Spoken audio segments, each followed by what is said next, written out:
Donc je vais juste faire une introduction très rapide. Ensuite, je laisserai Alexandre et Stéphane prendre la parole et se présenter.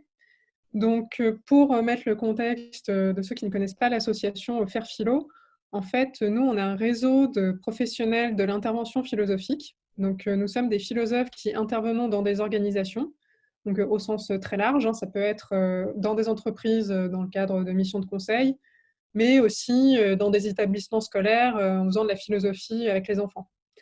Donc, on est vraiment donc un réseau professionnel. On essaye de fédérer en fait nos pratiques, définir un peu nos métiers qui sont tout nouveaux, qui sont émergents, et aussi définir nos champs d'action, ce qui est possible de faire grâce à la philosophie dans les organisations. Donc, depuis le confinement, on a lancé une série de visioconférences hebdomadaires, donc certaines ouvertes en dehors de nos adhérents, comme celle d'aujourd'hui. Donc on en a fait déjà quelques-unes sur la situation de crise qu'on traverse actuellement et comment la philosophie peut y répondre. Donc c'était quand même très centré du point de vue des philosophes, ce que nous, on se sent capable de faire avec nos outils, nos méthodes d'intervention. Et là, l'objet d'aujourd'hui, c'est aussi d'étendre ça à l'éthique médicale, qui est un champ très riche en philosophie appliquée. Et du coup, on est très heureux d'avoir des intervenants spécialisés et vraiment reconnus dans leur domaine pour intervenir dans ce cadre. Donc, je vais laisser du coup Alexandre et Stéphane se présenter et du coup aussi également faire un rapide exposé de leur vision de cette question de la démocratie et de l'éthique dans le milieu de la santé. Et après ça, on aura un moment d'échange avec tout le monde, de questions-réponses.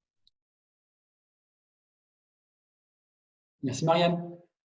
Je vais laisser d'abord, donc juste pour vous dire, oui, effectivement, la structure, on va faire une intervention, Stéphane et moi, on s'était dit à peu près 15 minutes.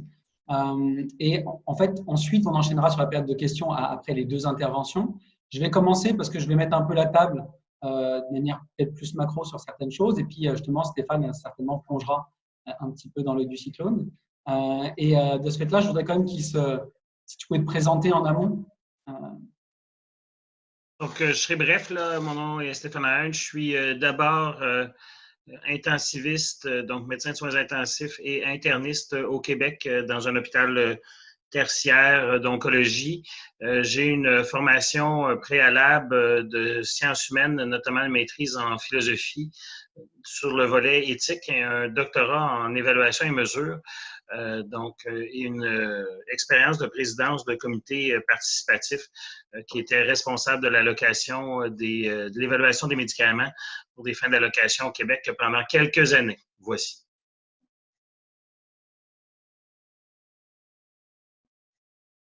Merci Stéphane.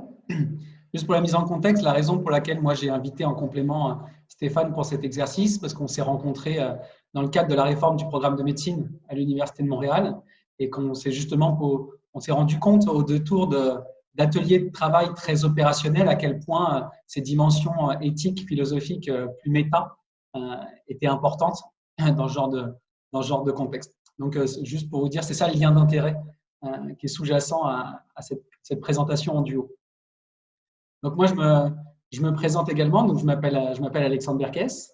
Moi, je suis plus un consultant en management. Je suis un analyste organisationnel et dans le milieu de la santé en particulier. Donc, j'ai fait la rencontre d'un patient qui m'a marqué dans mon parcours professionnel, qui s'appelle Vincent Dumez et qui était à l'origine du projet sur le partenariat avec les patients. Et c'est dans cette perspective-là que je me suis retrouvé embarqué dans le déploiement de la culture et des pratiques du partenariat avec les patients et les aidants dans le système de santé. Je salue au passage mon collègue Philippe Carazivan que je viens également de se connecter. J'ai fait aussi également parallèlement à ce travail sur le partenariat avec les patients et les aidants au Québec une maîtrise en philosophie et en théologie au Collège universitaire dominicain d'Ottawa, sur lequel justement j'ai travaillé beaucoup sur Spinoza, surtout sur l'éthique de Spinoza, et dans lequel j'ai fait des liens avec Frédéric Lordon, liens que vous verrez apparaître à travers la présentation. J'ai aussi beaucoup enseigné tout ce qui était la pensée critique et l'éthique organisationnelle, que ce soit à HEC Montréal pendant 5 ans et aujourd'hui à l'Université Paris-Dauphine et à l'ESC Brest. Et de ce fait-là, c'est vraiment à partir de cette expérience-là d'analyste organisationnelle dans les organisations de la santé aujourd'hui que je vais vous présenter à la fois pour répondre à la question que Marianne nous a proposée, qui était quelle est la place de l'éthique en temps de pandémie, et la question de la démocratie en santé. Donc, à la fois, je vais interroger un petit peu quel a été l'état de cette démocratie en santé pendant cette période épidémique, enfin, qui continue, et à la fois comment l'enseignement de la philosophie, comment la démarche philosophique, qu'est-ce que ça apporte du point de vue des concepts, du point de vue de la temporalité de la pensée, comment ça change la manière d'intervenir comme professionnel dans une telle période. De ce fait-là, une des questions plus précises que moi je me tenais à vous partager aujourd'hui, c'était plutôt quelle est la place de l'explicitation de notre conception de la vie bonne, de la santé désirable, et surtout de sa mise en dialogue. C'est une fois qu'on l'a explicité personnellement, qu'on considère voici ma conception de la vie bonne, voici ma conception de la santé désirable, quelles sont les conditions et comment je fais pour la mettre en dialogue avec les autres citoyens de ma communauté, et de ce fait-là, comment je participe à cette mise en commun qui permet d'arbitrer les choix politiques qui sont au fondement de la santé publique actuellement. Donc, c'est vraiment cette question plus précise que je vais vous proposer de travailler. Donc, je vous donne en amont 2-3 définitions, 3-4 constats, et ensuite, je vous montre, j'essaye d'expliciter comment je pense que la démarche philosophique et ses concepts ont éclairé un petit peu moi, ma lecture de ce qui se passe actuellement dans les organisations en santé. La première définition que je voulais vous présenter, c'est celle de la démocratie en santé. Donc, ce qu'on appelle globalement la démocratie en santé, c'est tout ce qui permet de faire se rassembler, de faire travailler ensemble les différents acteurs du système de la santé, que ce soit les professionnels entre eux, parce que c'est déjà un défi, là, réussir à faire travailler les gestionnaires, les cliniciens du système de santé, des différents niveaux, que ce soit du niveau de la première ligne, de la deuxième ligne, de la troisième ligne, etc., comment on les fait travailler ensemble, mais jusqu'à les usagers du système de santé, et notamment les usagers les plus expérimentés, qui vont être les patients, les aidants, et aussi plusieurs acteurs du milieu associatif. Le deuxième concept que je veux vous proposer, qui va être assez présent, c'est celui du partenariat avec les patients et les aidants, qui part, enfin, dont un des postulats, c'est celui de considérer que des personnes qui sont malades chroniques, par exemple, ou des aidants qui accompagnent des personnes malades chroniques ou d'autres types de maladies rares et autres, développent des savoirs, des connaissances, des compétences qu'on considère pertinentes à mobiliser pour faire des soins de qualité, pour développer l'autonomie des patients et leur incapacitation, pour contribuer à la reconnaître et à la développer, et que c'est le seul moyen de respecter les principes de la démocratie en santé. Et la conception de la santé avec laquelle je pars, c'est à la fois la conception de l'OMS que plusieurs connaissent, c'est-à-dire ce n'est pas seulement un état de bien-être physique, mental et social qui consiste en l'absence de maladie ou d'infirmité, mais aussi la capacité, comment dire, dans une perspective, on va dire, spinoziste aussi, un degré d'autonomie et de capacité à prendre soin de soi.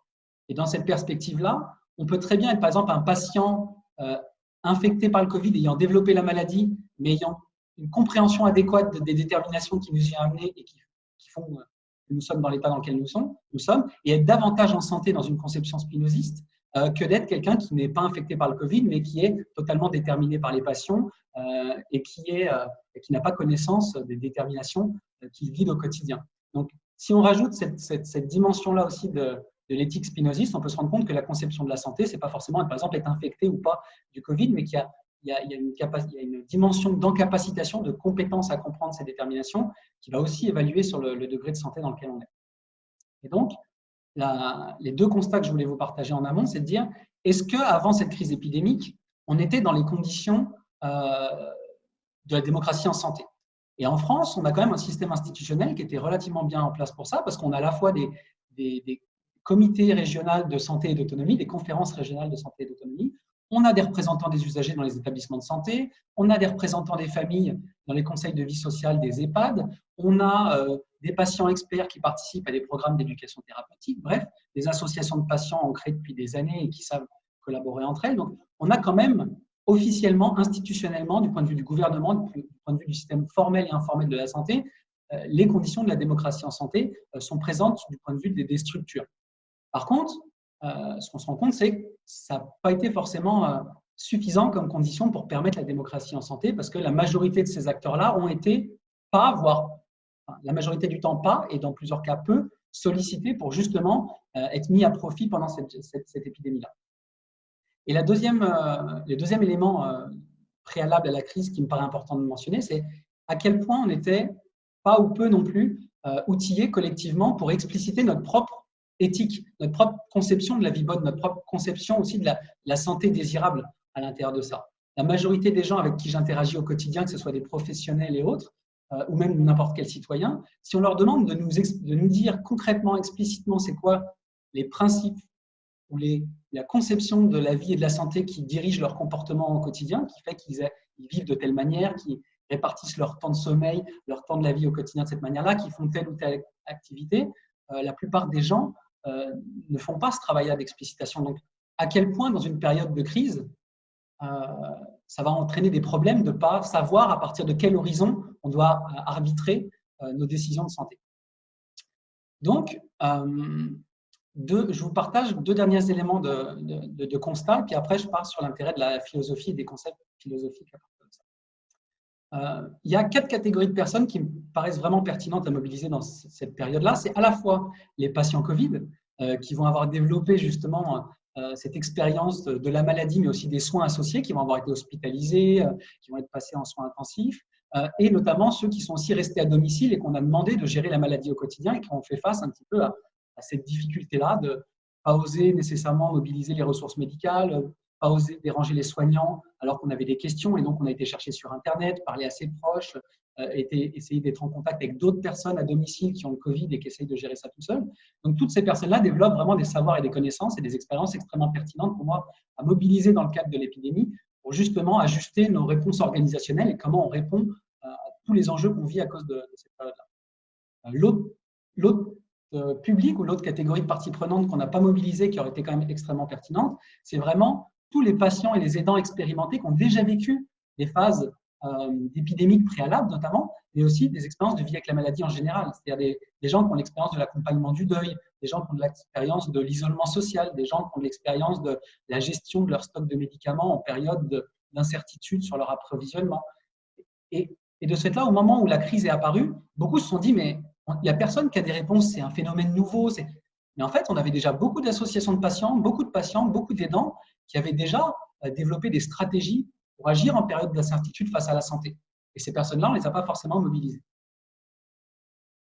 2 choses. Le dernier constat que je voudrais vous partager avant la partie plus philosophique, c'est de dire aussi, on n'a pas été capable, on était peu préparé avant cette crise-là à reconnaître nos propres biais de détermination, alors qu'on sait très bien qu'on a tendance à favoriser les enjeux à court terme versus les enjeux à long terme. On le voit avec l'environnement, notamment, ça l'illustre particulièrement bien. Et dans ce cas-là, on s'est retrouvé aussi, et Stéphane vous en parlera certainement davantage que moi, à favoriser, ou en tout cas à diriger notre attention essentiellement sur les morts à court terme qu'on voulait éviter, plutôt que sur les morts à moyen-long terme ou les dégradations de qualité de vie à moyen-long terme.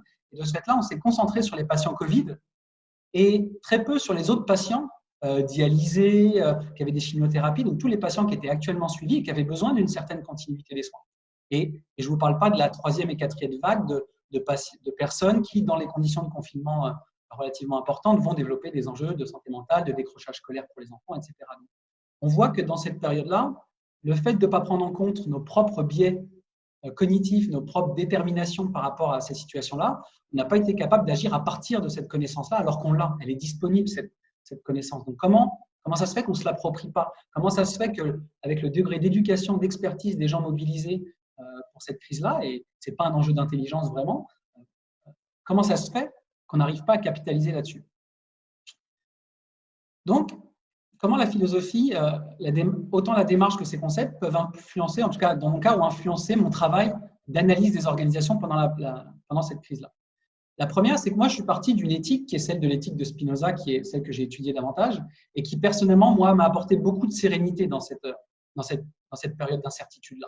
Le fait de pouvoir avoir l'ancrage dans l'immanence, le fait de trouver une source de joie qui est non contingente à l'environnement dans lequel je suis, fait en sorte que ça limite grandement les effets d'incertitude. Donc, je pense que déjà, le fait que des personnes, les citoyens au sens large, peuvent étudier certaines éthiques proposées par les philosophes, se les approprier et développer et s'approprier certaines d'entre elles qui permettent d'être plus à l'aise en période d'incertitude, pour moi, augmente la qualité des décisions, en tout cas la sagesse des décisions, la pertinence des décisions qu'on est capable de prendre dans cette période-là. Parce que de ce fait-là, on est moins dans la réaction, on est capable d'être plus serein par rapport aux faits qui nous sont présentés, malgré leur urgence.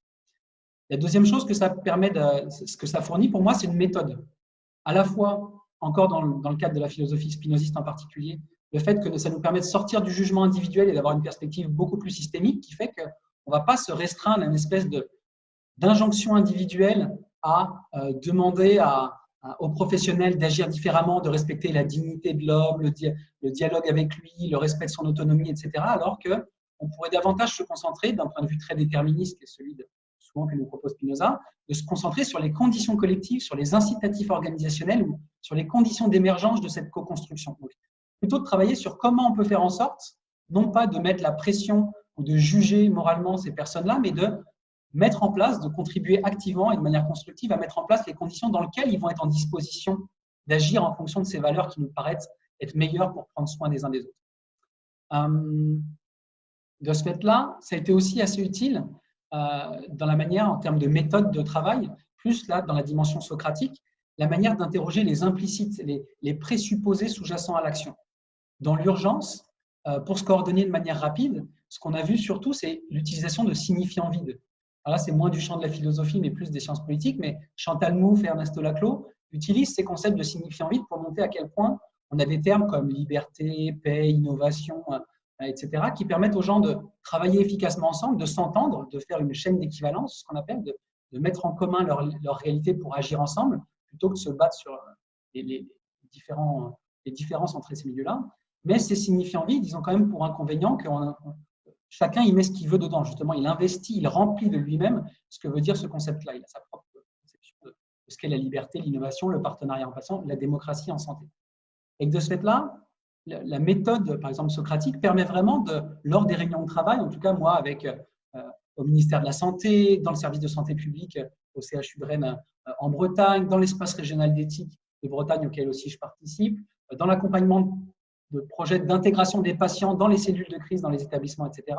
Ça permet de faire ressortir les présupposés, les implicites qui sont sous-jacents et qu'on n'a pas nommé la plupart du temps parce qu'on a l'impression que c'était contre l'efficacité de l'action. Et ça, c'est vraiment un des éléments que j'ai trouvé, moi, en tant que praticien, non pas philosophe, mais praticien avec une partie de mes grilles d'analyse qui sont philosophiques. C'est à ça que ça m'a servi. Par contre, je pense que vous le savez très bien, ce genre d'approche, ça génère clairement de la tension.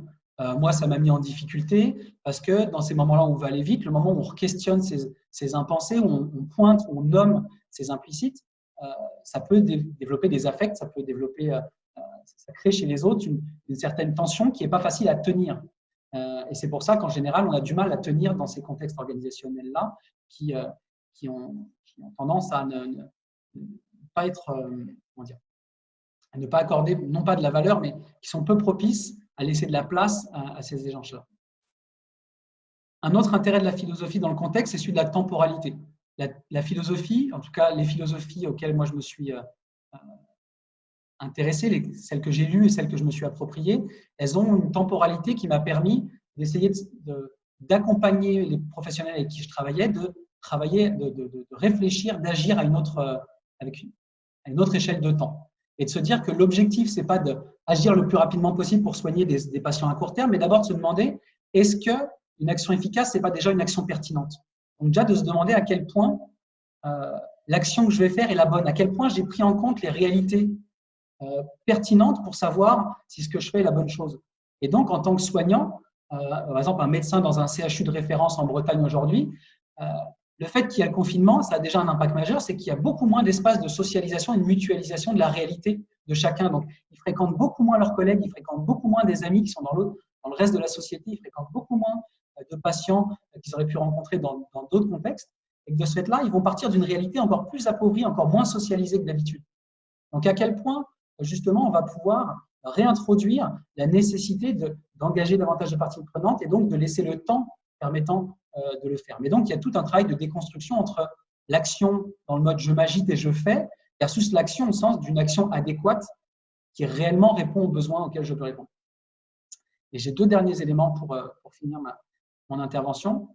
Je vous ai parlé tout à l'heure de la pensée systémique, mais en fait, j'ai oublié des éléments que je vais vous rappeler, c'est que du point de vue, par exemple, spinoziste, ce qui est intéressant, c'est que Spinoza pose l'égoïsme fondamental du conatus, dans le sens où on serait dans un mode où l'individu ne cherche que ce qui lui permet de s'empuissantiser, de garantir la pérennité de son être.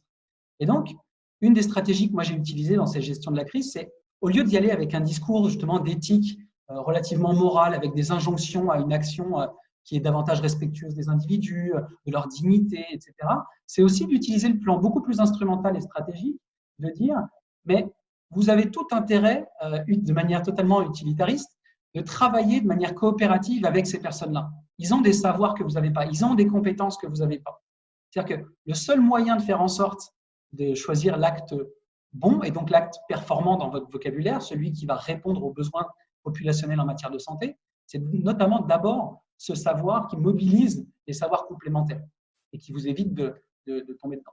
Et de ce fait-là, ça nous pousse à nous poser la question de pourquoi là on s'intéresse, pourquoi on veut à ce point-là éviter de se retrouver dans une situation de tri explicite où on va devoir choisir entre quel patient on doit laisser une place ou non à soins intensifs, alors que de manière préalable, on a fait ces choix de manière implicite.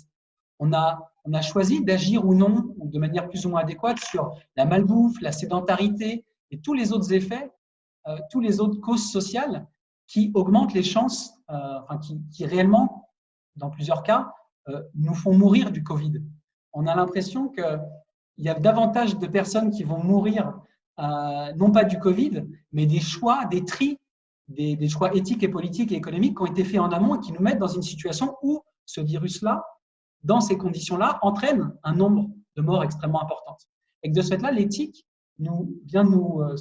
cette volonté d'expliciter l'éthique nous fait en sorte que ce n'est pas qu'en ce moment qu'on doit l'expliciter, c'est on doit voir quel type d'éthique on a mené en amont et qui ont entraîné ces conséquences-là. Donc juste pour vous donner ce dernier exemple sur la métaphore du canot, pour ceux qui la connaissent, on s'est beaucoup posé la question dans le Titanic,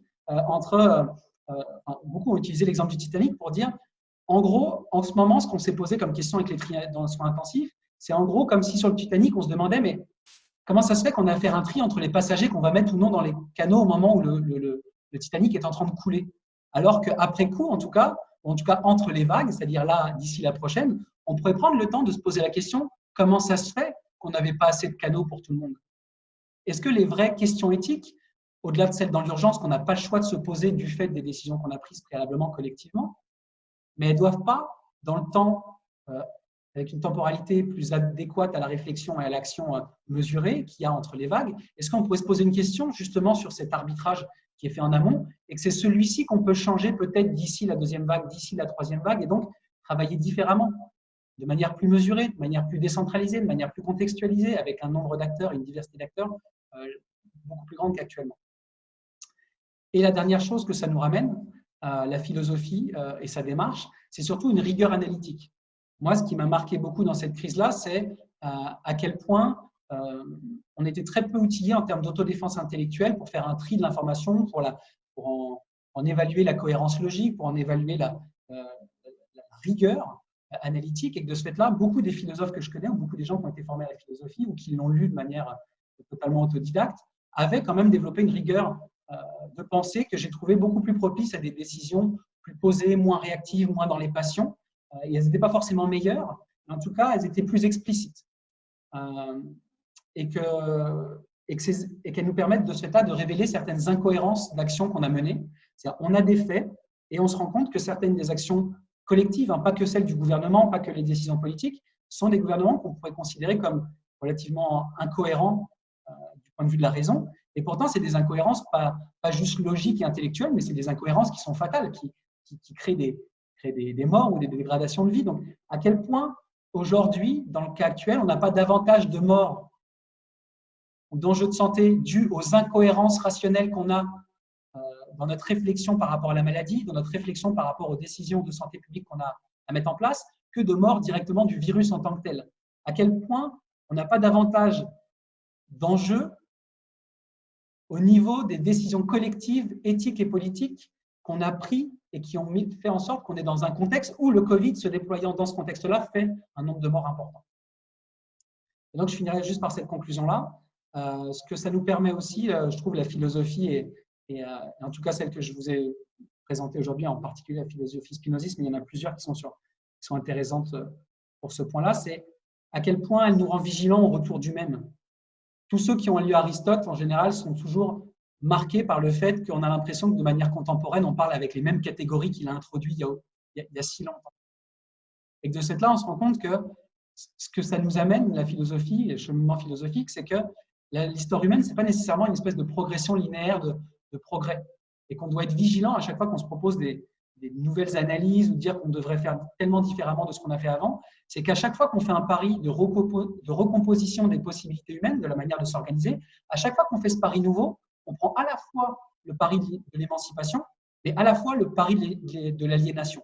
Et de cette là, je trouve que la philosophie, dans mon cas, m'a vraiment rendu extrêmement vigilant au fait que ce n'est pas parce qu'on fait différemment d'avant qu'on ne peut pas contribuer au retour du même. Et donc, ce garde-fou que nous donne la philosophie et les communautés de citoyens qui se forment à la philosophie et qui utilisent ces grilles d'analyse-là nous permet justement certainement d'éviter de prendre pour de l'émancipation ce qui est davantage des pratiques ou des pensées qui favorisent l'aliénation. Je vous remercie. Marianne? Oui, alors du coup, Stéphane, je te laisse reprendre la parole pour faire ton exposé. Excellent. Donc, je vais tenter de traduire certains éléments qui n'ont pas été mentionnés par Alexandre. Vous verrez que je n'ai pas la même passion des mots qu'Alexandre. Je serai probablement un peu plus bref dans mes explicitations. Ceci étant dit, vous allez voir qu'il y a plusieurs endroits où la réflexion se recoupe. Mais je vais partir d'un a priori totalement différent. Là. Je vais partir de l'expérience et bâtir sur l'expérience du clinicien, l'expérience du citoyen, pour essayer d'ouvrir des endroits où je pense la réflexion philosophique serait utile. Et vous allez voir, à plusieurs égards, Alexandre et moi, on arrive au même endroit. C'est-à-dire de prendre un pas de recul et de se questionner, d'inscrire cette réflexion dans une vision plus large, plus systématique pour éviter ce que moi j'appelle la vision en tunnel ou me rappelant cet auteur-là de cette vision unidimensionnelle de la santé publique qui nous a occupés depuis plusieurs semaines, mais qui va probablement nous conduire à des défis plus importants. Ce qu'il faut savoir, c'est qu'actuellement, dans l'expérience collective, vous la vivez comme moi, et on l'aperçoit au Québec, il y a eu beaucoup d'enjeux dans l'expérience vécue face à la maladie, qui a été, vous avez probablement entendu, là, nous, ce qui s'appelle des CHSLD, des maisons pour personnes âgées, en fin de vie, normalement un endroit où on va mourir à plus ou moins long terme, ont causé une rupture de confiance dans la société quant à la capacité du système de soins à répondre et qui a transformé notre vision de ce qui était la solidarité, de ce qui était la justice, l'équité, puisqu'on n'était même plus capable de répondre à des besoins primaires. C'est venu interroger la capacité du gouvernement, puis ça en a fait une crise. Au Québec, on était capable de vivre cette expérience de la COVID-19 avec une certaine rationalité dans l'agir, avec le confinement que vous avez vécu en Europe, avec ces étapes qu'on plaçait. Et tout d'un coup, on a eu un glissement conceptuel et langagier. On est passé d'urgence nationale, on est passé à crise humanitaire. Et donc, on a utilisé un verbatim qui nous a amené à créer la peur au sein de la société. Et maintenant, nous sommes rendus à l'endroit où il faut justement prendre cette distance-là et la questionner. Et c'est là où je pense que la philosophie a un rôle, puisqu'elle peut venir nous interroger sur notre façon d'agir de façon un petit peu plus systématique. Et je pense que les philosophes ont un rôle dans cette capacité à poser des questions, à les adresser de façon plus raisonnable pour être plus pérelmanien que rationnel, parce que je pense qu'on est dans l'ordre du raisonnable, dans l'ordre de l'action. À cet égard-là, je vous dirais que je pense que la philosophie a plusieurs rôles à jouer. Et notamment, je pense que Alexandre l'a bien mentionné tantôt, je le mentionne autrement, mais sur la conception du bien commun. Aujourd'hui, tout le seul bien commun, c'est de prévenir le COVID. C'est d'éviter que le COVID se propage. Alors que la distance de la philosophie de la science, là, puis vous l'avez vu depuis moultes années, nous exige dans le temps de se poser la question, est-ce que je ne suis pas en train d'oublier le contexte, d'oublier la perspective? Et ici, la donnée scientifique a un sens et se confond avec la donnée émotionnelle. Et je pense que les philosophes ont cette capacité à prendre une distance critique et à s'interroger sur l'épistémologie même de la démarche en santé et en santé publique notamment. Puis je pense que là, il y a un rôle intéressant. Donc, le bien commun est certainement, qu'est-ce que le bien commun? Qu'est-ce que le bien commun en pandémie? Qu'est-ce que la vulnérabilité? Qui sont les personnes vulnérables? Bien, les cliniciens au chevet, les gouvernements, les personnes qui sont elles-mêmes vulnérables n'ont pas nécessairement toujours la voix. Je pense que ça prend un recul social pour être capable de le faire. Alexandre et moi, là, on s'estime toujours un peu en bon québécois sur la capacité d'agir, la capacité de réfléchir, la capacité de prendre action. Ben, moi, je travaille dans un milieu extrêmement défavorisé où la prise de parole existe et je pense qu'ils sont capables de prendre la parole, mais des fois, ils ne sont pas nécessairement capables de l'emmener au langage. Donc, comment traduire ce bien commun-là?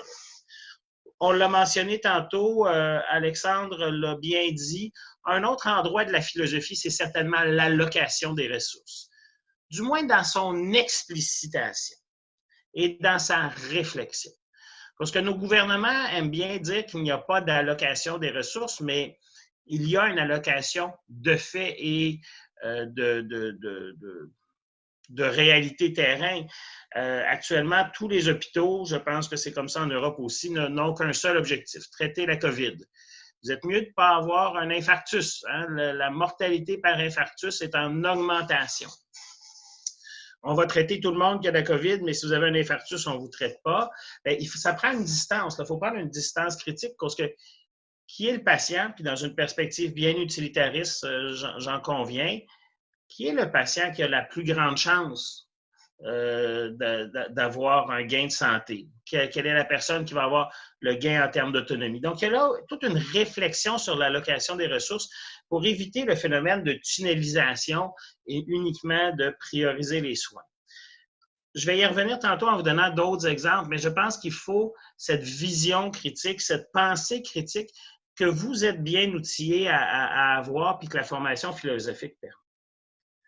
L'autre élément qui, je pense, nous interpelle beaucoup plus en termes de philosophie du langage, de philosophie un peu existentialiste, là, puis vous êtes mieux que moi pour tous citer ces auteurs, mais c'est la crise des représentations en éthique, là, qui est un élément majeur sur toutes les représentations du mourir, de la santé. Alexandre nous en parlait tantôt, nous référant à Spinoza. On pourrait faire un long épilogue en philosophie de la santé sur les différentes approches, mais nous sommes actuellement confrontés à cette réalité de la crise des représentations. Plus vous êtes dans un quartier où il y a un multiculturalisme certain, plus ce conflit des représentations entre étrangers moraux, pour reprendre une expression de notre ami Engelhardt aux États-Unis, aura un sens et une importance certaine. L'autre élément, c'est la science. Et je pense qu'il y a là la légitimité de la science démocratique pour ceux d'entre vous qui sont capables ou qui sont habilités là, ou sont formés à ce niveau-là. Je pense qu'il y a toute une réflexion sur, puis Alexandre en parlait tantôt, comment légitimer le discours de la santé publique versus le discours des autres priorités. Comment traduire cette science-là, et ça nous amène un peu à tout l'enjeu de l'éthique journalistique. Je pense que le bien commun, on peut le retrouver à plusieurs égards. J'ai posé des questions, je ne veux pas l'adresser, Alexandre l'a posé tantôt, mais la réflexion philosophique exige de prendre en compte la donnée scientifique, mais aussi de s'interroger sur un peu ce qu'on disait, hein, ce mouvement de l'être humain dans l'histoire. Nous sommes confrontés à une crise, mais des crises, il y en a eu moult dans l'histoire. Et il ne faut pas perdre de vue les enfants qui puis on les a nommés tantôt, là, donc les enfants, le décrochage scolaire, les enfants avec des besoins particuliers, la violence familiale. Vous connaissez comme moi tous ces éléments-là. Et ici, on se retrouve interrogé. Et vous écoutez des discours politiques qui sont empreints, comme le soulignait Alexandre tantôt, d'émotion, je pense, plus d'autres que de rationalité dans l'agir. Et je pense que le discours philosophique pourrait venir interroger et questionner les acteurs publics, puis je pense qu'il y a là un grand rôle. Un autre rôle, c'est un peu de nous éloigner de rappeler l'éthique journalistique, qui n'est pas uniquement de faire du Fox News nord-américain pour ceux qui ont cette chance d'écouter Fox News, mais tout ce drame ou toute cette variation des thèmes qui, je pense, mérite un certain intérêt. Pour l'allocation des ressources, je pense qu'il y a là tout un travail de réflexion, puisque nos sociétés ont oublié qu'il n'y a pas qu'un seul problème de santé, qu'il y en a de multiples. Qu'aujourd'hui, il y a des patients qui n'ont pas accès à leur traitement et ces patients-là pourraient potentiellement guérir. Plus je retarde leur traitement, moins ils ont de chances de guérir, alors que je vais prioriser un patient pour qui j'ai 100%, on n'a jamais 100% de chance en médecine, mais plus de 90% des chances de guérir. Donc, il y a actuellement une allocation irrationnelle des ressources parce qu'il y a une peur collective. Puis je pense que les philosophes ont ce rôle et ce devoir moral, depuis Aristote pour souligner mon collègue, de poser les questions qui s'imposent. Puis je pense qu'il y a là un rôle intéressant. Je suis d'accord avec Alexandre. Et plus la crise perdure, plus l'agilité des établissements se fatigue, plus la capacité de réflexion des cliniciens se fatigue, s'épuise. Il va falloir que les philosophes trouvent une porte d'entrée pour venir ouvrir cette porte-là, alors que les conditions à la réflexion diminuent. Et là, je pose la question, je n'ai pas de réponse, mais pour les soignants, nous sommes de plus en plus fatigués. Les administrateurs, c'est comme des soignants aujourd'hui, là. On fait du 24/7.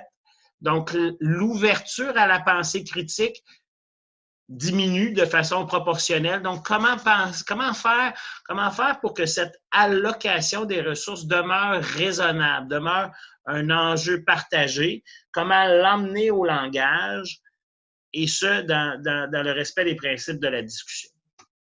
Je pose des questions, je n'ai pas de réponse, j'ai pas la finesse, ou du moins pas eu le temps dans les dernières 24/7, de mettre tous ces mots bien comme Alexandre les a mis, mais vous comprenez l'enjeu.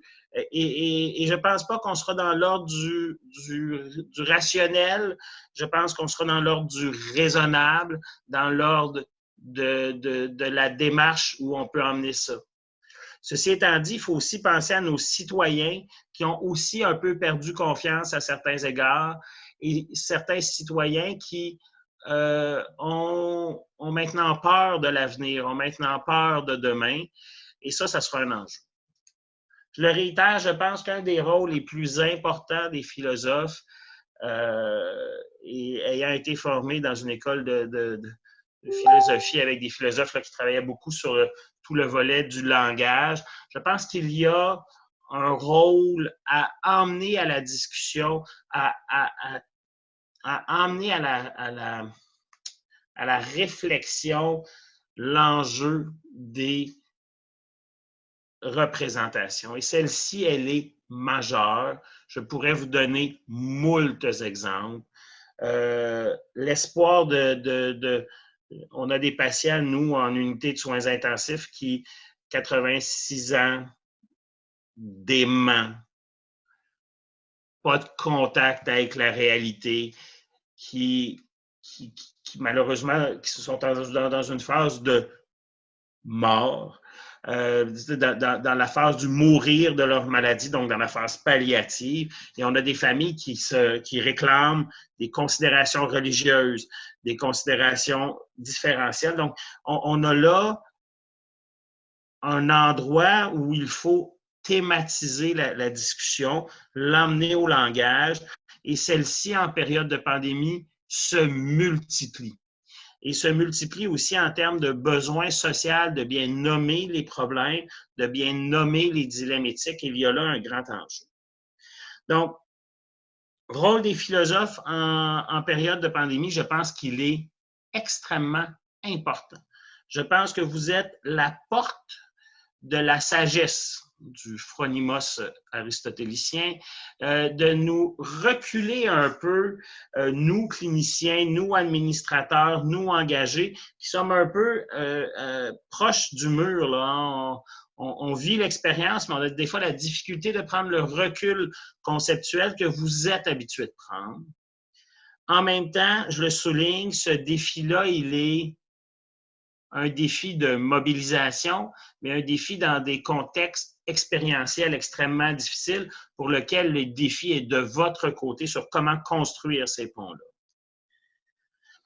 Le dernier point, et le défi sera grand, je pense qu'il y a un rôle aussi au niveau populationnel à déconstruire la peur, à emmener la société à la rationalité dans l'agir face à une pandémie, face à la capacité de nommer des choix que nos politiciens, clairement, ont peu ou pas l'intérêt de vouloir nommer pour une raison qui m'apparaît difficile. Mais comment le faire, comment bien le faire, comment le nommer et comment éviter que tout cela se transforme en propagande. Vous êtes les mieux outillés de par les outils de la philosophie du langage, de par les outils de l'éthique de la discussion, à nous emmener, nous soignants, dans cette voie de la réflexion qui, je pense, demeure essentielle. Voilà, c'était les grandes lignes quant à moi. Encore une fois, des questions pour vous, beaucoup plus que des analyses philosophiques. Alexandre a beaucoup plus la verbe pour l'analyse philosophique que moi, qui est plus terrain.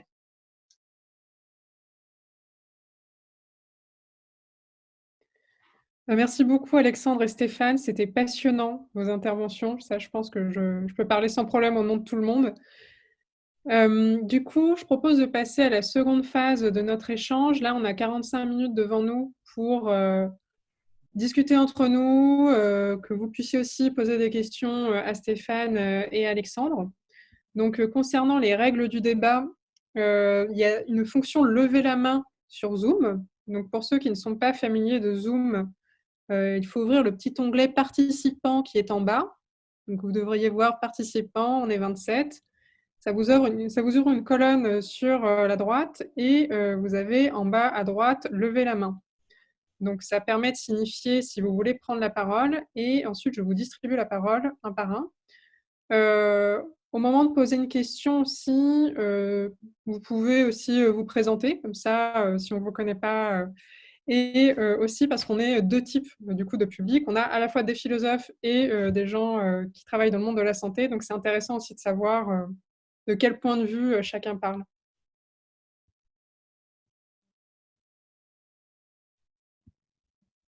Alors, Karim. Oui, bonjour tout le monde. J'aimerais d'abord remercier Alexandre et Stéphane d'aérer un petit peu nos réflexions. Personnellement, j'ai aussi un peu la tête dans le guidon, donc ça fait beaucoup de bien. J'aimerais poser une question par rapport à un point qu'a amené Stéphane, mais il l'a posé à Alexandre et Stéphane également. Donc Stéphane, tu semblais, comment dire, questionner une certaine surpondération de l'émotionnel pour cette gestion de crise. Là, la question que je vais vous poser, c'est est-ce que finalement l'émotion ou l'affect n'est pas en soi une rationalité qui serait très utile dans ce moment de gestion de crise? Là, je fais référence au moins à deux auteurs, Damasio qui parlait un petit peu avec ses marqueurs somatiques, comme quoi l'émotion est une sorte comment dire, une sorte de repère, de source d'informations très très intéressante qui permet de faire affleurer les souvenirs du corps, et aussi un petit peu la notion d'intelligence des collectives, particulièrement James Surovsky, qui disait que finalement peut-être que comment dire, cette agrégation, cette concaténation des émotions nous permet finalement d'avancer plus que ce qu'on croit. C'est contre-intuitif, mais que finalement peut-être que la somme des irrationalités finalement est un chemin, un prometteur du moins à considérer peut-être en conjonction avec d'autres approches plus rationalistes ou un peu plus scientifiques. Stéphane, je te laisse commencer. Et je sais quoi. Je vais essayer de répondre à partir de l'expérience qui me fait évoquer cette notion-là.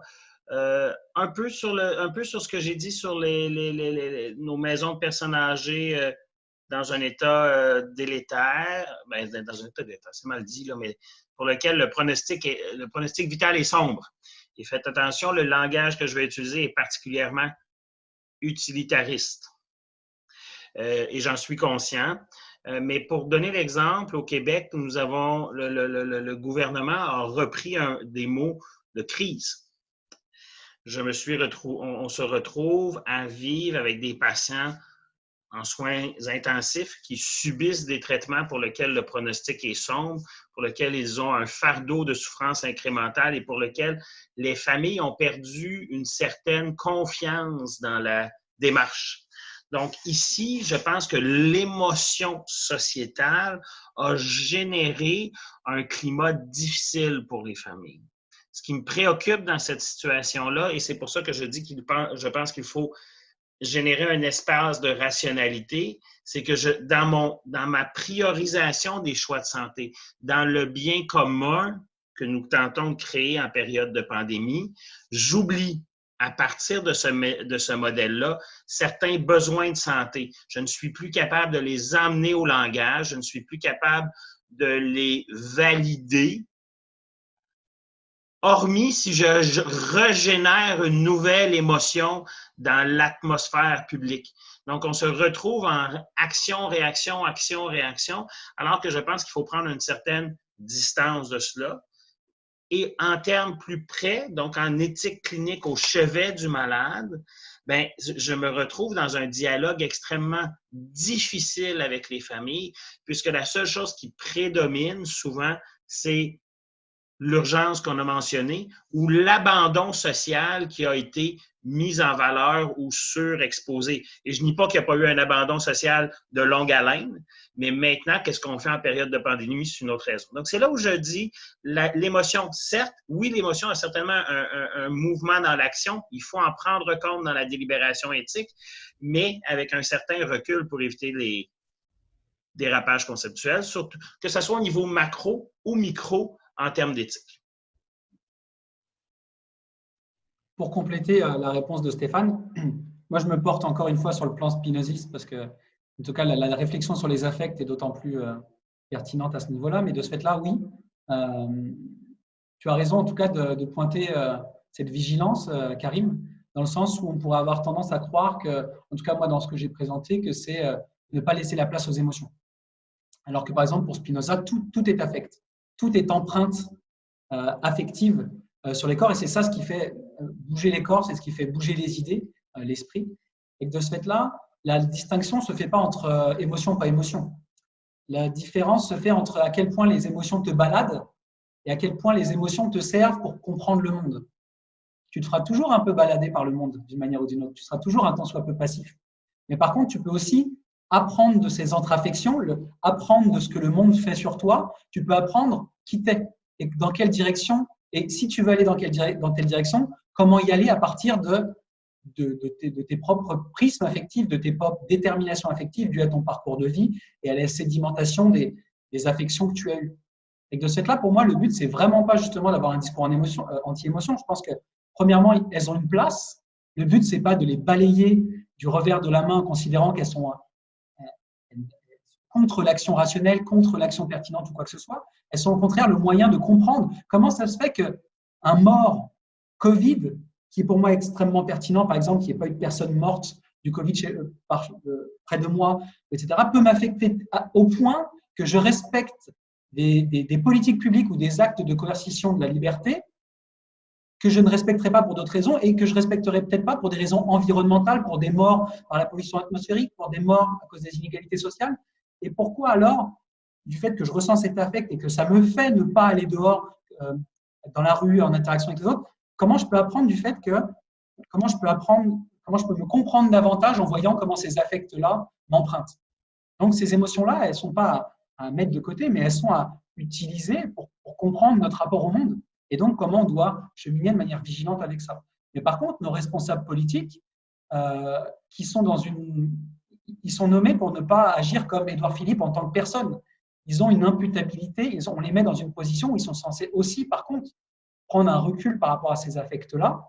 Et de cette là, ils sont censés cheminer davantage sur ce rapport aux affects, pas d'en faire des gens justement qui sont plus capables d'émotion. Mais au moment où ils font ces choix publics pour lesquels on leur confie notre responsabilité, on les empuissantise pour agir pour nous tous, ils ont une responsabilité supérieure à d'autres citoyens qui ne sont pas dans ces rôles-là à travailler ce rapport aux affects.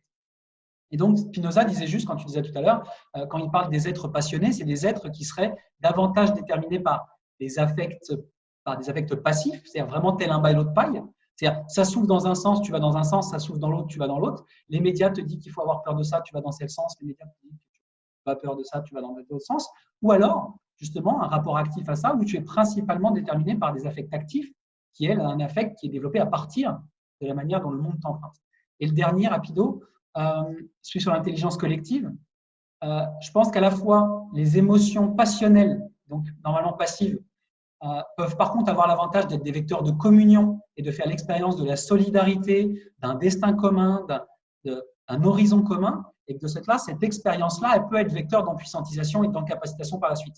Mais que par contre, le moment où il faut rentrer en dialogue avec les institutions qui, pour l'instant, sont ceux qui décident de l'allocation des ressources et des choix de santé publique, parce qu'on n'est pas dans une démocratie en santé, justement, tu es obligé de te mettre sur le terrain de dialogue et des catégories de dialogue de ces institutions-là, et ça reste non pas les émotions, mais un discours objectif qui pourtant, justement, ce que je pense que Stéphane et moi avons témoigné, nous paraît pourtant être extrêmement empreint d'affects passifs, donc d'émotions, et non pas de vecteurs d'empuissantisation. Merci. Est-ce que quelqu'un souhaite rebondir, poser une autre question, partager un retour d'expérience?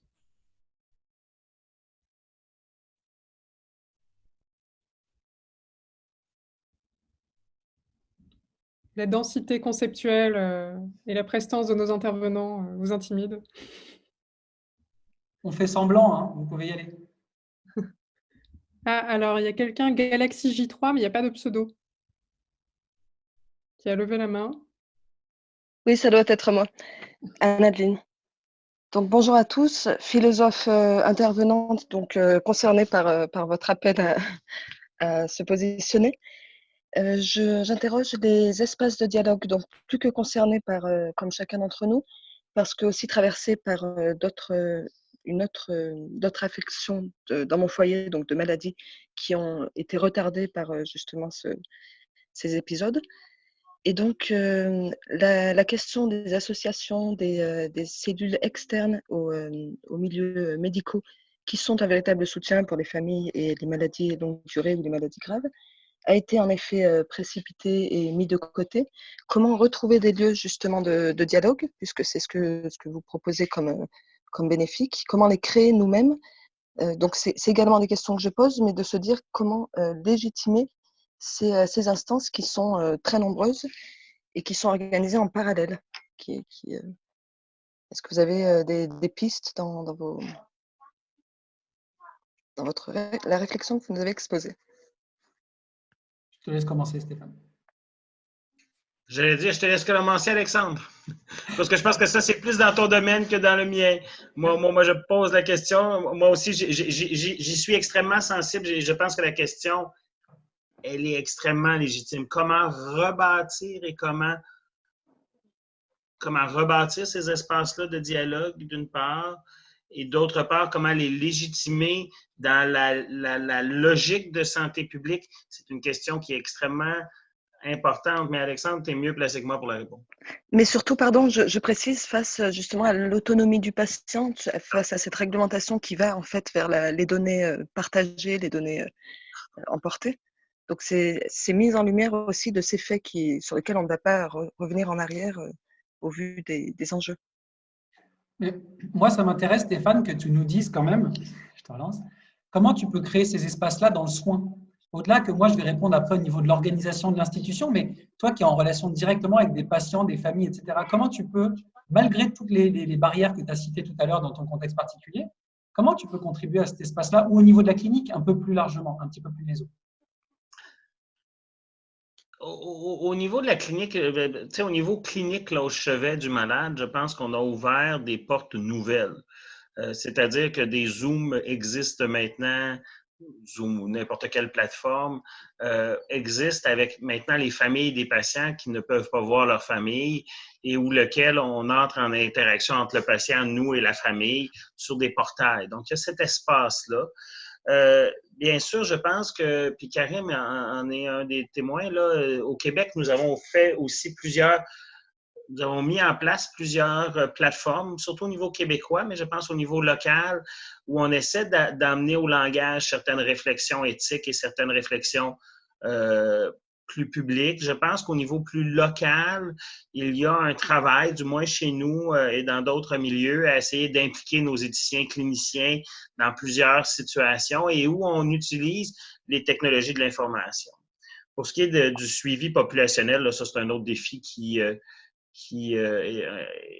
un autre élément. Comment amener les citoyens à cette réflexion-là d'une façon plus engagée. Ici, je pense que nos journalistes ont un rôle à jouer dans l'interpellation sociale, mais il doit y avoir une pensée critique face à cet espace-là, ce qui n'existe pas, en tout cas du moins au Québec. Là, pour ceux qui sont au Québec, là, je ne suis pas sûr qu'il y a une grande ouverture à ça pour l'instant.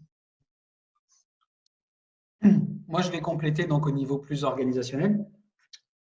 Ce que j'ai remarqué dans les projets que j'ai accompagnés pendant la crise ou dans les milieux professionnels auxquels je suis habituellement et puis qui sont restés des contextes dans lesquels j'étais engagé pendant cette période-là, ce que j'ai vu, c'est que déjà les milieux qui étaient en partenariat en amont l'ont été davantage pendant la crise.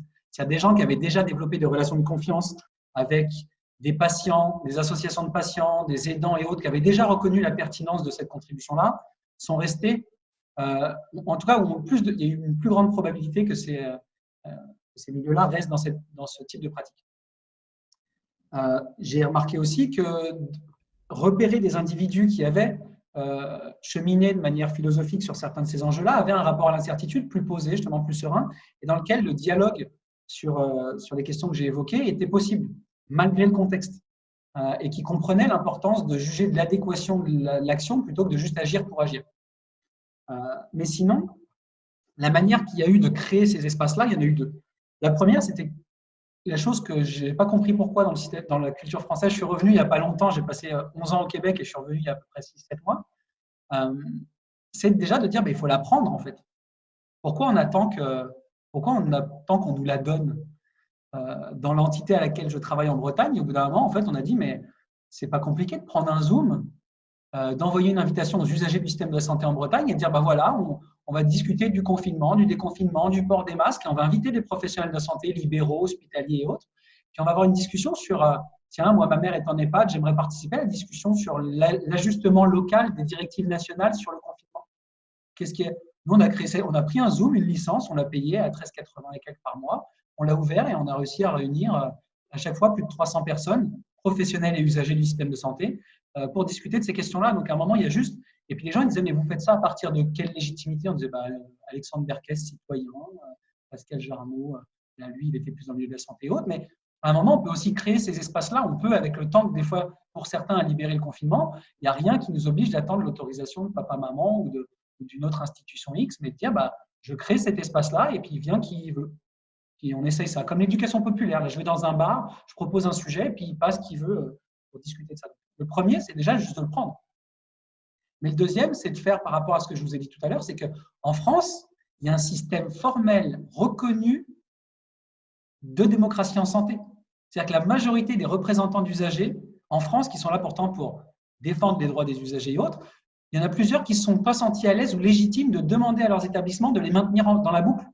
De eux-mêmes, ils se sont freinés, de eux-mêmes, ils se sont dit, du fait des récits collectifs, d'urgence, de fatigue des soignants, à quel point c'est difficile d'être soignant pendant la crise, etc., se sont dit, mais on ne va pas les déranger, c'est tellement difficile ce qu'ils font, c'est tellement dur comme choix, on ne va pas en plus venir participer aux discussions.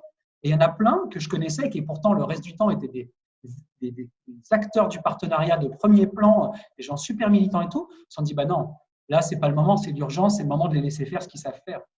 Donc, il y a même eu de la part des acteurs tout à fait militants pour la démocratie en santé au quotidien, un phénomène du fait des récits collectifs transmis par les médias et autres, et par les discussions entre les citoyens, un effet de frein où d'eux-mêmes, les gens se sont dit qu'en période de crise et d'urgence, ce n'est pas là où c'est le moment de développer son autonomie, ou c'est là le moment d'avoir des relations de soins en capacitant, ou c'est le moment de donner son avis sur les choix publics. Et de cette là, on revient dans la critique qu'on entend de plus en plus, sur la critique des experts, sur le fait de croire que la santé publique, c'est une question scientifique, plutôt qu'un arbitrage éthique et politique, qui devrait donc de ce fait-là être démocratique.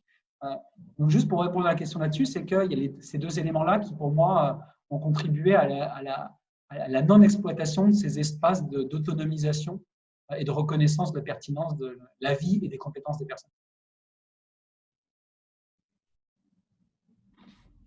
Merci Alexandre et Stéphane. Donc, dans le chat, du coup, Karim précisait que c'était aussi une question d'éthique protestante en Amérique du Nord qui permet ce sens de l'initiative. Alors, qui permet ce sens. On n'attend pas qu'ils nous disent comment interpréter la chose. Il y a un rapport plus direct à Dieu ou alors ce qu'on interprète être un bien commun ou l'autre. Et on n'attend pas qu'on nous dise quelle est la bonne façon. On fait les deux. On écoute l'avis des experts et en même temps, on essaie d'avoir un rapport direct à ces décisions-là. Ça joue en partie, oui. Alors, du coup, on a deux personnes qui ont levé la main, Anna et Arnaud. Donc, Anna. Oui, bonjour. Moi, très brièvement, j'ai une formation universitaire en philosophie et je découvre la philosophie pour enfants, mais je découvre le monde de la pratique philosophique, donc je suis très curieuse par vos métiers et j'aimerais en savoir plus. Donc, j'ai une question très concrète à vous poser, en fait, surtout pour Alexandre. Est-ce que vous pouvez juste donner une description un peu concrète de ce que serait, par exemple, une séance de travail avec vos partenaires de la santé, à quoi ça peut ressembler concrètement, parce que j'aimerais bien me faire une idée un peu plus précise. Voilà, je vous remercie. Ouais, et je transformerai quand même la question aussi pour Stéphane, parce qu'en fait, Stéphane comme moi, on n'est pas des philosophes praticiens au sens de c'est pas notre profession. Par contre, les deux, je pense d'une manière différente, on essaye de mobiliser une démarche philosophique et certains outils plus ou moins formels qu'on a appris à travers notre formation philosophique. Donc, je pense que Stéphane pourra quand même aussi te répondre de ce fait-là. De mon côté, donc de ce fait-là, je ne vends pas dans mes services professionnels, je ne vends pas le fait d'accompagner au cheminement philosophique. Mais en général, c'est l'option ou c'est le cerise sur le Sunday que les gens ont en m'embauchant. Et je pense qu'il y a un de mes boss qui est là, un de mes anciens boss du Québec, mon collègue Philippe Carazivan qui le dira certainement, ou mes autres collègues, ça vient avec. Donc de mon côté, c'est plus un petit plus, ou en général un truc qui peut être aussi assez poil à gratter et source de tension dans l'équipe, mais il y en a qui considèrent ça agréable, qui sont un peu maso, donc ils considèrent que ça vient avec. Mais en gros, pour te donner des exemples concrets, c'est que moi, dans ma pratique, j'accompagne des projets, soit de transformation des organisations, par exemple un CHU ou un CH, dit, moi je veux travailler la question de l'amélioration de la qualité de la sécurité des soins. Okay ? Et actuellement, ce qu'on aimerait, c'est qu'on sait qu'une des meilleures pratiques qui émerge, c'est l'inclusion des usagers du système de la santé qui participent aux soins dans notre hôpital. On aimerait savoir comment on les fait participer à ça. La manière, les 3/4 du temps, on va aller faire des sondages d'expérience patient où on va leur poser un questionnaire, savoir s'ils sont satisfaits ou non. Le but de ma pratique, moi, c'est de dire, mais le questionnement que vous avez là-dessus, il doit déjà intégrer des patients en amont. Donc, comment on va recruter et former des personnes qui sont expérimentées dans les soins, dans votre établissement, par exemple, et qui vont pouvoir participer au niveau stratégique et plus méta, en amont, au questionnement sur comment on améliore la qualité des soins, et la sécurité des soins. Et donc, est-ce que le mieux, c'est de faire des sondages d'expérience patient ou est-ce qu'il y a d'autres démarches aussi? Donc, mon but, c'est de commencer à transformer les récits sur la manière dont on voit le soin. Donc, commencer par dire, donc c'est vraiment un accompagnement à expliciter la manière dont le soin se fait aujourd'hui. Donc, de dire tout concrètement, les aider à se rendre compte dans la santé que, en fait, les patients, ce n'est pas des gens qui reçoivent un service de soins, c'est des gens qui sont acteurs de soins. C'est eux qui se soignent, c'est eux qui vont à la pharmacie chercher le médicament, c'est eux qui le prennent au bon moment ou pas au bon moment, c'est eux qui choisissent s'ils veulent le prendre ou ils ne veulent pas le prendre. C'est eux qui choisissent d'accompagner leurs proches de manière plus ou moins adéquate. C'est aussi des acteurs de soins. Pas tous à un degré d'incapacité et d'autonomie qui est celui idéal qu'on voudrait, mais chacun a cet élan-là d'appropriation de sa santé. Et donc, ça peut se matérialiser soit travailler dans une faculté de médecine qui vous embauche pour vous dire « moi, je veux qu'aujourd'hui, les futurs médecins soient formés avec des patients enseignants ».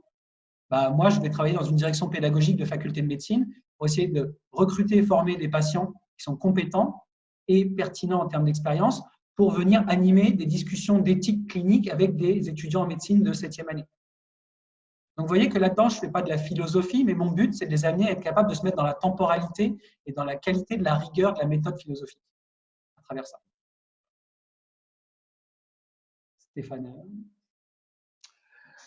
Je pense que tu as souligné plusieurs des éléments, là, notamment plusieurs projets où on a travaillé ensemble. Je pense que cet engagement du citoyen partenaire dans les établissements de santé ou du patient partenaire dans les établissements de santé peut se retrouver à différents niveaux, notamment au niveau de plusieurs comités, et où le travail de l'accompagnant est de permettre d'emmener au langage, de créer l'espace dialogique. Moi, pour avoir présidé un comité où il y avait 20-25 personnes de différents horizons, et notamment des patients, un des défis majeurs est de créer l'espace dialogique et de faire tomber les peurs. Quand ça est réussi, c'est bien, puis les personnes peuvent parler, mais il y a un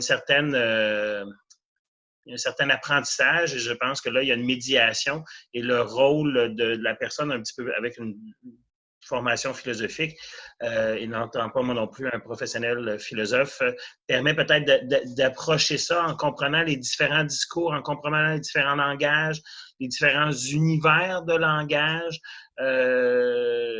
Pour en avoir présidé souvent, un pharmaco-économiste, un patient et un médecin et un méthodologiste scientifique vont utiliser le même mot, mais vont ne pas faire référence à la même chose. Donc, il y a un travail là de décryption des savoirs, d'analyse des langages qui est certainement utile quand on a une position un petit peu plus critique et un petit peu plus transdisciplinaire.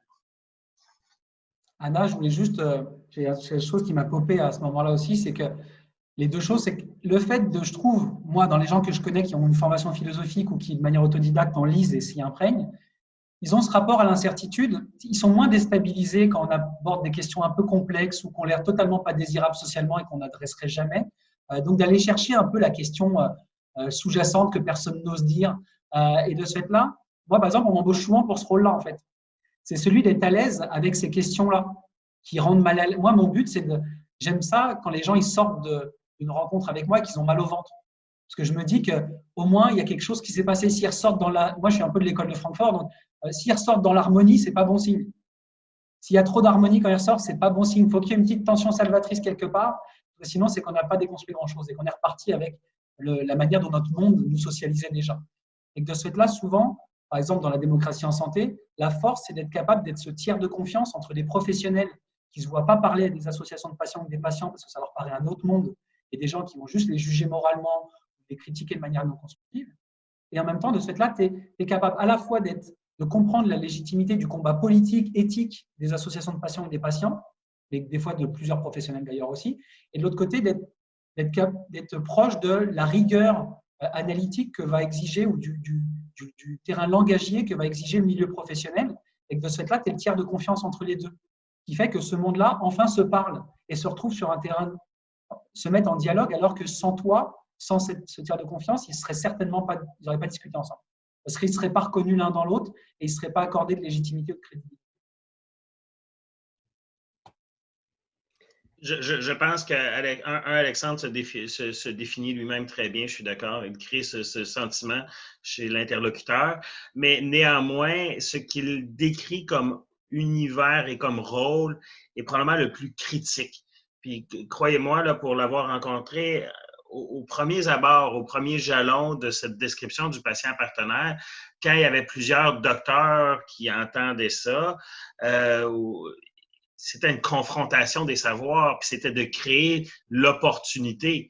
Après ça, je dirais que quand il y a un espace qui est ouvert, je pense que c'est de l'animation qui devient un peu plus routinière. Mais ouvrir la porte, là, il y a là un saut paradigmatique assez impressionnant. Et comme tout saut paradigmatique, ça prend un inconfort. Et l'inconfort, il sera et conceptuel, et langagier, et émotif chez certains. Donc, c'est un élément majeur. Alors, juste une petite mention sur le temps qu'il nous reste, puisque nous avons encore 15 minutes devant nous. Et nous avons 2 questions, donc d'Arnaud et ensuite ce sera Charlie. Oui, bonjour. Arnaud, je suis anthropologue en fait. Je travaille à Nice, notamment avec Luigi Flora, que certains d'entre vous connaissent.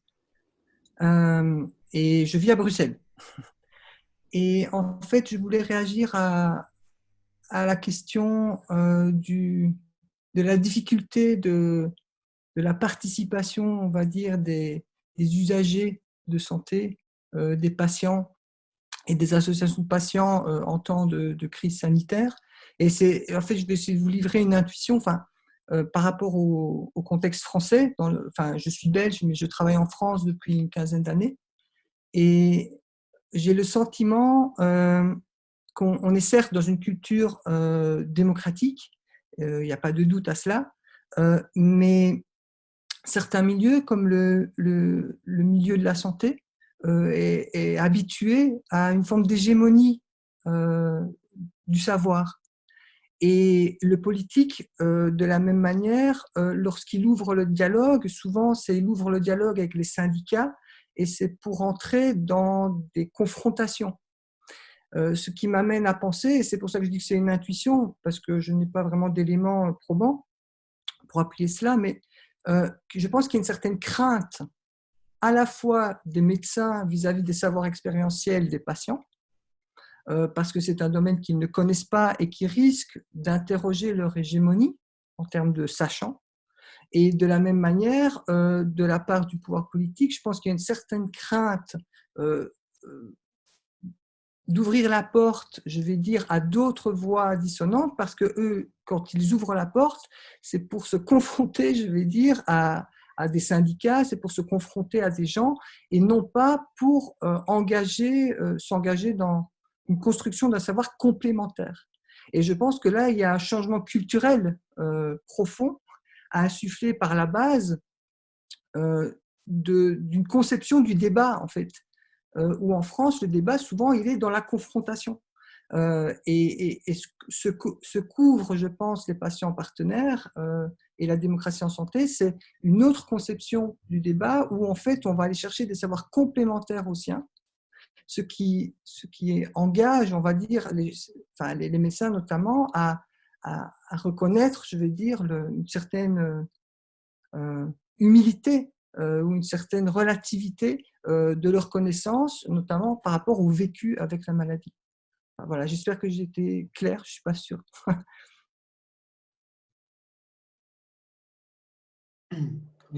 Stéphane m'a écrit juste à côté pour me dire tu pars sur celle-là.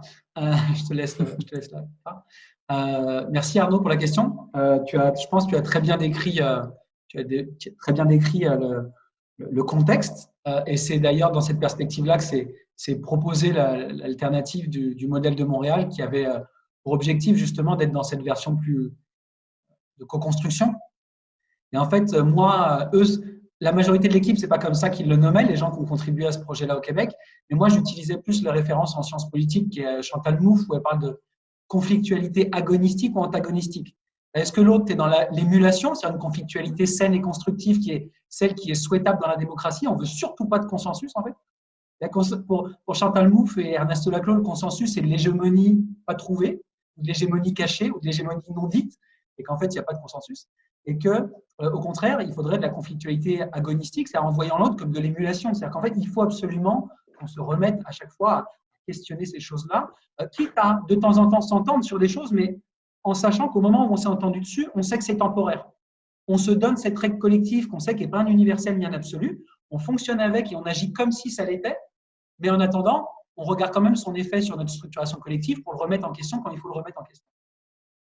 Donc pour moi, déjà, c'est la manière dont on a vu la démocratie en santé beaucoup dans cette perspective du modèle de Montréal, qui est de dire on est bloqué, on est dans un système où les professionnels ont du mal à discuter avec les associations de patients ou les patients expérimentés parce qu'ils sont dans une logique de défense de droits, de militantisme, etc. Et de l'autre côté, on a ceux qui disent oui, il faut sortir du militantisme, mais de ce fait-là, ils deviennent carrément des bénis oui-oui à l'intérieur, c'est-à-dire ils viennent dedans, ils sont super constructifs, mais tellement qu'ils ne sont plus du tout critiques et militants, justement. Alors que les deux sont nécessaires. On a besoin d'un garde-fou totalement absolu qui va régulièrement remettre en question sans lâcher jamais, pour être une tension permanente à l'homéostasie du système qui est toujours essayé de se stabiliser. Et de l'autre côté, on a besoin d'acteurs internes qui sont les vecteurs entre ces critiques externes et puis qui essayent de les traduire dans un langage qui est entendable par les acteurs institutionnels ou institutionnalisés. Et de ce fait-là, c'est pour ça que ça a pris ces acteurs-là où on essaye de dire voici les personnes dont non pas juste les droits, mais dont les connaissances et les compétences sont nécessaires pour que vous preniez une décision adéquate. Donc c'est vrai que c'est ce qu'a nommé tout à l'heure Stéphane, c'est que le premier travail à faire, c'est un travail épistémologique. C'est de montrer qu'une décision de santé n'est optimale que, si et seulement si elle mobilise les savoirs expérientiels de la vie avec la maladie avec. Sinon, la seule chose qu'on fait, c'est peut-être avoir guéri un corps à un moment donné, mais on ne l'a pas aidé à sans capacité à gagner en autonomie et cette personne devient totalement dépendante du professionnel et du système de santé associé. Et donc, collectivement, on ne s'en sort pas du tout. Si tout le monde se dit juste, de toute façon, il n'y a que mon professionnel qui sait, quand j'ai un problème, je viens le voir, quand j'ai un problème, je vais à l'hôpital, et qu'il n'y a pas une reconnaissance qu'en fait, on peut être dans une coopération stratégique où je viens solliciter de manière complémentaire des savoirs, des compétences qui sont parmi des professionnels de santé ou d'autres citoyens qui les ont aussi. Pas toujours des professionnels de santé qui peuvent nous aider pour notre santé. Et on l'a vu d'ailleurs dans la crise du Covid. Actuellement, le système de la santé, pour moi, n'a tenu que parce que les associations de patients et les proches ont joué la zone tampon. C'est-à-dire les familles qui ont repris chez eux des enfants autistes ou handicapés parce qu'ils ne voulaient pas qu'ils soient contaminés, qui les ont gérés à la maison, les 3/4, au bout de 2 semaines, ils étaient tellement plus capables, ils ne savaient tellement pas comment gérer ça. En général, ils n'appelaient pas les professionnels de santé, ils appelaient les proches des associations de patients pour dire « mais comment on fait? J'ai mon fils autiste à la maison, comment je gère ça au quotidien ?» Donc, juste pour vous dire que du point de vue de cette démocratie en santé, on a à la fois des acteurs associatifs que moi, je pense qu'il faut laisser certains dans un élan militant, et parce qu'il est nécessaire, ce contrepoids. Mais je pense qu'il faut qu'on ait une stratégie collective où certains d'entre nous, à tour de rôle, on accepte de jouer et de prendre sur nous la tension que ça génère d'être à l'intérieur des institutions alors qu'on a cette lutte éthique et politique, et d'avoir à la fois les groupes militants qui nous servent de garde-fou à nous ramener en disant « attention, tu t'institutionnalises », versus l'inverse, les groupes internes qui disent « attention, les professionnels de santé, eux aussi, ils ont la vie dure. Ils sont zéro outillés pour faire face à la complexité humaine et la complexité des situations qu'ils voient au quotidien. Ils font face au deuil, à la misère sociale en accumulée dans un seul lieu et dans une seule journée, que les gens ne font pas. Donc, ça permet aussi aux autres, à l'intérieur des institutions, de dire, mais vous aussi, attention, ce n'est pas juste des gens qu'il faut critiquer moralement, ils sont dans des conditions qui ne les aident pas à agir de manière éthiquement souhaitable, comme vous le souhaitez, de manière adéquate pour le partenariat.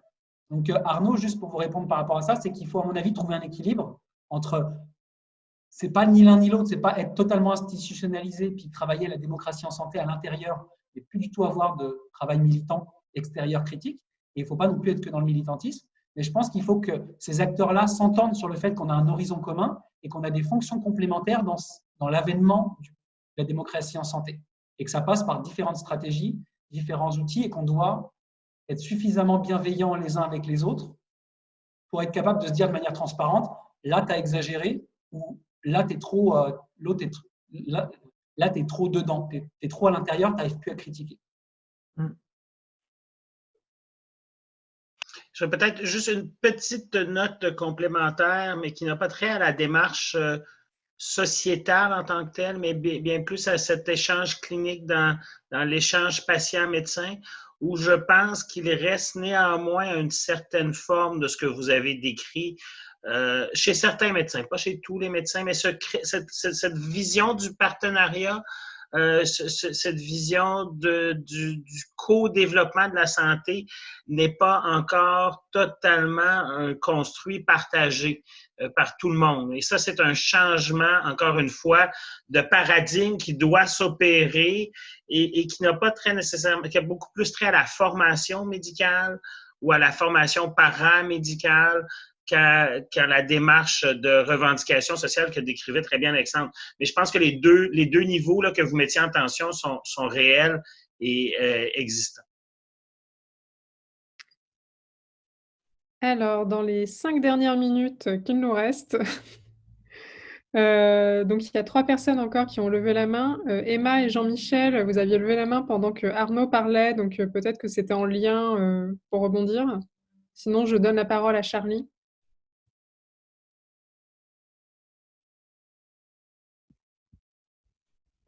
Bonjour à tous, merci. Non, je peux vous faire part, moi, de ma remarque en commentaire et laisser la parole aux autres, il n'y a pas de souci. D'accord. Merci. Alors du coup, Charlie. Oui, alors bonjour à tous, merci beaucoup pour votre intervention. Moi, je suis professeure de philosophie en terminale et aussi animatrice de philosophie avec les enfants. Et c'est vrai que moi, ce qui m'a pas particulièrement marqué pendant ce confinement, c'est à quel point je réalisais à quel point c'est important d'être outillé pour réfléchir dans ce genre de période de crise. Et alors, ce sera une question et puis en même temps une remarque, mais je vois par exemple mes élèves qui disaient « Ah, bah alors, quand on entend parler ils doivent faire des choix dans les services de réanimation, bah, c'est un peu comme le dilemme du tramway. » Quand on a parlé aussi des choix de l'État, etc. Ils vont dire « Ah, bah, ça nous rappelle notre cours sur la politique aussi, finalement, liberté versus sécurité. » Pareil, même le travail, vous voyez, on a vu le travail et il s'est posé la question du revenu de base universel, là, c'est revenu dans l'actualité. Et en fait, la période de crise, elle a donné presque du corps, en fait, à tous les questionnements que je vois d'habitude avec eux, qui peuvent ne pas forcément les toucher. Et c'est pour ça que je rejoins un petit peu à la question des émotions et de l'affect qu'on a vu tout à l'heure. C'est-à-dire qu'en fait, ici, du fait que la crise les touche, eh ben, ça donne de la texture à ces questionnements qui peuvent paraître très abstraits d'habitude pour les élèves de 17 ans. Et par contre, ce qui m'a aussi interpellée, c'est à quel point on ne parlait pas du tout en fait à l'école du monde de la santé. C'est-à-dire que même en éducation morale et civique, je regardais le programme dernièrement, bah, ça va être la liberté, la société, la démocratie, ça va être vraiment plus une dimension politique, et encore que la santé, c'est aussi un grand champ politique. Mais c'est vrai que la question de la mort, la question de la maladie, bah, c'est comme si c'était encore tabou, même dans le milieu éducatif. Et du coup, je pense que c'est ce qui explique aussi la sidération, l'impuissance aussi, et du coup le manque d'outils pour réfléchir à ça quand ce genre de circonstances arrivent. Donc c'est vrai que ce serait intéressant de penser une introduction des questions éthiques de santé dès l'école en fait, parce que c'est vrai que c'est quelque chose que je pense assez absent. Alors c'était pas trop une question, c'était une suggestion. Non, mais... En même temps, justement, il y a quelque chose qui est intéressant, je vais rebondir là-dessus, c'est que vous dites qu'il n'y a pas de 30 questions sur l'éthique en santé à l'école. Et justement, moi, je rebondis avec la notion de curriculum caché en médecine. On se demande toujours, la notion de curriculum caché veut dire en gros, qu'est-ce que les étudiants en médecine ont appris de manière, ce qui n'est pas présent dans le curriculum formel, mais qui les a quand même tout à fait déterminés à agir d'une certaine manière, et donc aussi à considérer des façons de soigner qui sont plus ou moins adéquates, des manières de réagir avec les patients ou la manière d'ailleurs de considérer la légitimité des savoirs patients. Et donc, de cette là, en fait, à l'école, les citoyens au sens large, qui soient plus ou moins jeunes, et les enfants à l'école, en fait, sont en permanence abreuvés par une conception de l'éthique implicite qui est associée à ça. Je ne sais pas si on vous dit, vous pouvez passer une journée où vous faites 4 fois 2 heures de cours assis, quasiment sans parler, etc. En fait, on a une conception de ce que devrait être le mouvement du corps dans une journée et qui permet d'apprendre dans de bonnes conditions, et on considère que ça, c'est correct. Pareil, vous allez apprendre dans le rapport au travail qu'on va vous enseigner à travers l'histoire. Bref, il y a toujours aussi quand même une conception, et souvent, ce n'est pas cette conception autonomisante, où je suis un acteur de soins, ou que mes proches, ma famille le sont, alors qu'on l'est, même les choix qu'on fait par rapport à ce qu'on mange dans une journée, la manière, vous voyez ce que je dis, on fait toujours des choix. En fait, on arbitre en permanence des questions pour essayer d'aller mieux à l'intérieur. J'ai faim, je veux éliminer cette tension. Quel est le meilleur moyen d'éliminer cette tension? C'est de prendre quel aliment, etc. Donc, on essaye de faire des décisions en santé en permanence, et elles sont associées à une conception de l'éthique implicite. Donc, je pense qu'un des outils les plus pertinents qu'on peut les aider à faire, c'est vraiment ce travail, moi, que j'ai appris avec les patients, qui est le travail d'explicitation des savoirs et de l'éthique associée. Dans le sens où, dans le mouvement de la démocratie en santé, ce qu'on dit souvent, c'est que pour que les professionnels reconnaissent la pertinence des patients, il faut que les patients ils travaillent eux-mêmes et qu'on crée les conditions pour, qu'ils soient capables d'expliciter c'est quoi l'unicité de leur savoir. Qu'est-ce qui fait que quelqu'un qui est hémophile sévère depuis la naissance, contaminé par le sida et l'hépatite C depuis 30 ans, vit avec? Qu'est-ce qui fait que cette personne-là, elle a des savoirs et des compétences et des expériences pertinentes qui sont nécessaires à mobiliser dans le cadre d'une relation de soins pour que la décision soit optimale? Mais là, il faut le nommer, ça ne peut pas juste être c'est tellement bien quand tu es de gauche d'être pour la démocratie et pour être le pauvre patient vulnérable. C'est qu'il faut, sur leur plan à eux, épistémologique et purement médical, justifier c'est quoi l'utilité même de ça. Et donc, je pense qu'on pourrait au moins à l'école travailler à développer chez les étudiants la capacité à l'explicitation des savoirs. Et juste ça, déjà, on serait pas mal. Et vous pouvez le faire, vous, pour tous, hein, dans le sens où moi, je prends toujours l'exemple j'ai des jeunes enfants, j'en ai 3 jeunes. Il y en a un moment, on faisait l'exercice et il me disait « Comment tu fais pour réussir à endormir les 3 en même temps ?» Je dis « Je ne sais pas. » Mais il dit « Forcément, tu as développé des savoirs avec le temps. Comment tu réussis à faire en sorte que les 3 sont coordonnés, synchrones? Qu'est-ce que tu as appris empiriquement et qui fait en sorte que tu as adapté tes stratégies pour réussir à faire dormir les 3 en même temps et avoir une demi-heure de sérénité dans ta journée? » Et c'est pareil dans la vie avec la maladie. Les 3/4 du temps, comme on ne les reconnaît pas comme sachants ou comme acteurs de soins, ils ne font pas le travail d'explicitation des savoirs qu'ils ont appris à travers 20 ans d'accompagnement de leur conjoint qui a Alzheimer, alors qu'ils ont des savoirs majeurs associés à ça. Et que ça aiderait à cette autonomisation-là. Collègue? J'ai pu ajouter, je pense que tu as tout bien dit. Eh bien, du coup, il est 18h31. Nous sommes d'une ponctualité incroyable. Merci beaucoup, Alexandre et Stéphane, pour ces échanges. Ça a été vraiment exceptionnellement riche, je pense. On a balayé énormément de sujets. Pour la suite, du coup, donc, comme ça a été enregistré, ce sera mis en ligne. Vous pourrez partager cette vidéo. On va également publier un compte-rendu écrit. Du côté de Faire Philo, on va essayer d'organiser encore un échange par mois de ce genre sur la philosophie pendant la crise. Donc, a priori, le prochain, ce sera au mois de juin. Donc, restez abonnés à notre newsletter pour être au courant. Et je vous dis à nouveau merci à tous et à très bientôt. Merci à vous. Merci à vous. Merci pour l'espace, Merci. Marianne. Merci.